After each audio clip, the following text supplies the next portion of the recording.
सास और बहू काफी देर से झगड़ रही थीं। उनके झगड़े की आवाज पड़ोस तक जा रही थी। कुछ देर बाद झगड़ा खत्म हो गया।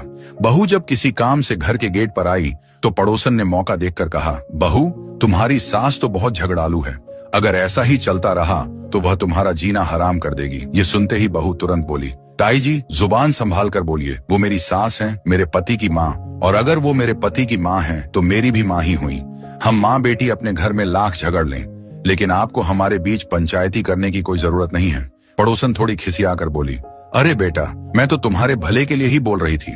बहू ने शांत लेकिन दृढ़ आवाज में कहा, ताई जी, आप मेरे भले के लिए नहीं बल्कि मेरा घर तोड़ने की कोशिश कर रही थी। मेरी दादी कहा करती थी कि ऐसी फालतू औरतों से ज्यादा बात नहीं करनी चाहिए।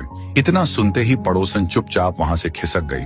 बहू जब वापस घर के अंदर आई तो उसने देखा कि पीछे उसकी सास खड़ी थी और सब कुछ सुन रही थी। उनकी आंखों में खुशी के आंसू थे। जैसे ही बहू उनके पास आई, सास ने उसे तुरंत सीने से लगा लिया और रोते हुए बोली, आज मुझे विश्वास हो गया कि बेटी, तू मुझे और मेरे बेटे दोनों को संभाल लेगी। बहू ने भी सास को कसकर गले लगा लिया और उसके मुंह से बस एक ही शब्द निकला, माँ। निष्कर्ष, घर की बातें अगर घर में ही रहें तो घर हमेशा मंदिर बना रहता है। आपसी समझ, सम्मान और विश्वास ही किसी भी परिवार को मजबूत बनाते हैं।